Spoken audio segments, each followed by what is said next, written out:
l'hiver, pendant le mes de rets, qui faisait la pelera, qui consistava a tuer le porc qui serviva de provisions toute l'année.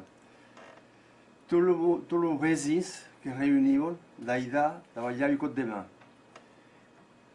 Et les us que tenaient le porc per les pattes, et le boucher que plantava le gotet de le cot, et après le porc qui era mort.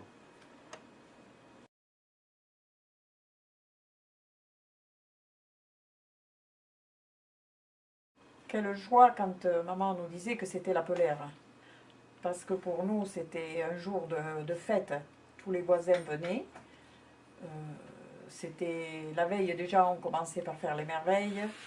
Et les hommes arrivaient le matin pour casser la croûte. Nous étions bien sûr à côté d'eux. Tout le monde y allait de sa petite histoire. Bon, le casse-croûte était assez copieux. Je vois toujours ces gamelles de soupe qu'elle mettait sur la table, plus la sauce. Et ensuite ces fameuses merveilles qu'elle nous faisait qui étaient délicieuses. Les hommes n'en avaient sans doute pas assez parce qu'en plus ils mettaient le café plus l'agnole. Alors je ne vous dis pas après quand il fallait aller attraper le cochon. C'était un peu la corrida.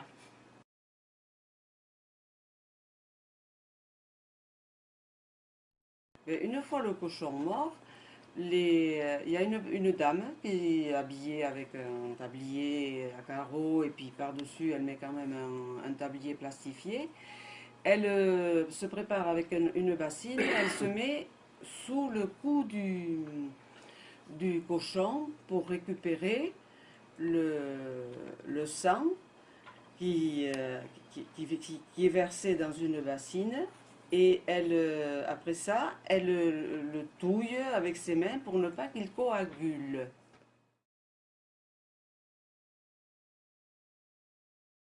Les hommes récupèrent les tripes, qu'ils déposent, ou le ventre, comme tu voudras, qu'ils déposent dans une loge de bois avec les manches de chaque côté, de façon à pouvoir le porter. Voilà. Voilà. Et là, elles vont le poser sur une table pour essayer de le préparer. Là commence le travail des femmes, par contre, tu le sais. Oh, c'est oui. À ce moment-là qu'on commence le travail des femmes. Et elles se mettent autour de la maître, elles commencent à discuter, et patati, patata, les histoires de campagne, les histoires de choses, d'autres, mais tout en rigolant quand même, parce que c'est assez amusant à toi. Oui, c'est très amusant, mais enfin, l'odeur n'est pas toujours très ragoûtante. Parce que bon, c'est quand même un ventre de cochon qu'on est en train de nettoyer. Et bon, des fois, il y a des réflexions qui entraînent de bons fous rires pour peu que les hommes soient à côté et qu'ils fassent leurs petits commentaires. L'odeur est loin d'être fleurie d'ailleurs. Hein. Et l'odeur, oh oui, elle est loin d'être fleurie. Et puis après donc, tout ça, les boyaux sont coupés donc, à une certaine longueur. Après, ce sont les boyaux des boudins qui sont coupés un peu plus petits. Mais alors là, l'odeur est encore pire. Et la vue aussi, elle n'est pas très, très agréable. Mais bon, on est dans un contexte où c'est la pelère et tout le monde se met au diapason et tout le monde s'y met. Quand les boyaux sont nettoyés, on les remet dans la maite. Et puis il y a une dame, toujours un peu la plus âgée souvent. Et on appelle ça, on les chaque avec du sel. Et on recommence, et on recommence. Et on les tourne, et on les retourne. Et on les tourne, et on les retourne. On fait encore avec du sel, du vinaigre. C'est vrai qu'ils sont très propres. Et après on rince avec de l'eau. Mais enfin, c'est un sacré travail quand même. Et lorsque la viande est cuite, Alors là commence notre séance. Voilà, ouais. Ouais.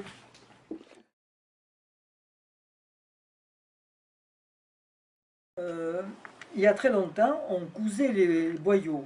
Parce que comme il y avait tellement de monde et qu'elles n'avaient pas grand-chose à faire, elles les cousaient. Mais il y avait un sens, pour le sens pour les coudre. Sinon, s'ils n'étaient pas cousus dans le bon sens, ils étaient cousus, on appelait ça en pied de bœuf, ça faisait une corne.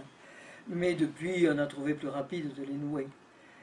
Et là, alors là, on mettait la viande à cuire dans une grande chaudière en cuivre qui était bien astiquée, très astiquée. On mettait à l'eau froide la rate, les poumons, non la rate, le foie, non pas le foie, qu'est-ce que je dis? La rate, la tête, oui, qui était fendue par un homme assez adroit parce qu'il ne fallait pas que ça fasse des petites brisures d'os, il fallait que ce soit fendu très nettement. La cervelle était mise de côté, on donnait souvent pour les enfants ou pour les personnes, les vieilles grand-mères qui mangeaient ça, qui n'avaient pas de dents. Et puis on mettait aussi la joue du porc, les oreilles, que d'abord les hommes avaient nettoyées. C'était très délicat, il fallait bien les astiquer parce que le cochon ne faisait pas sa toilette non plus très souvent. Et ensuite on faisait un feu de sarment ou alors, plus moderne, sur le pied à gaz, on les flambait, les oreilles. Une fois qu'elles étaient vraiment propres, très lavées, on les mettait à cuire. Et ensuite, on mettait les poumons. Alors les poumons, ils flottaient sur la chaudière. Et quand la viande était bien écumée, que ça bouillait, on mettait les légumes. Alors là, beaucoup de légumes. On mettait beaucoup de poireaux, du thym, du laurier, des oignons, piqués de girofle, beaucoup de carottes, des navets, enfin en quantité. Et là, il fallait laisser bouillir à petit feu pendant 1h30 à peu près. Et puis, dans tout ce qu'il y avait là, on mettait de côté le foie. Là, on ne le faisait pas cuire.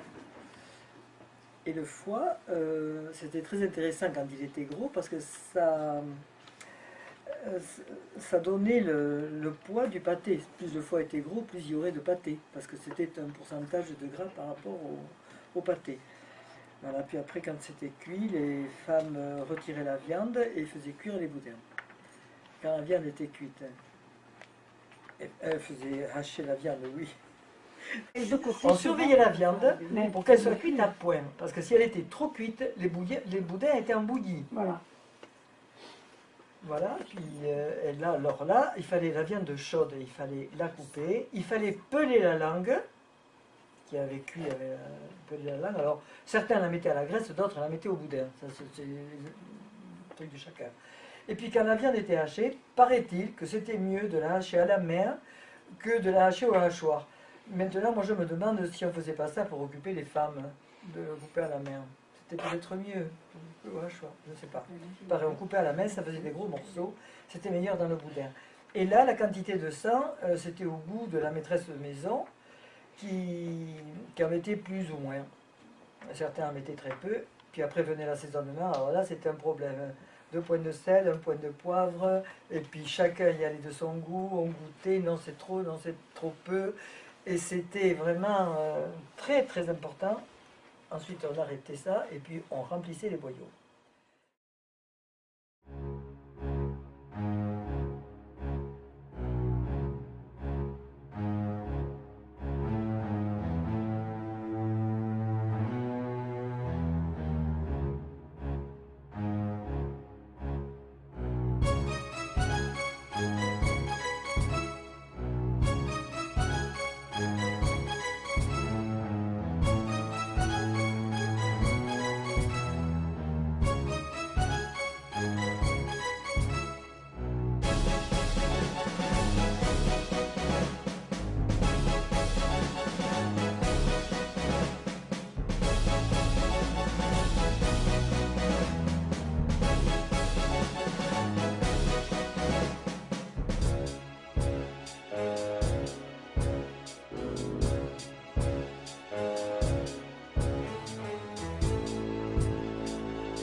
Merci.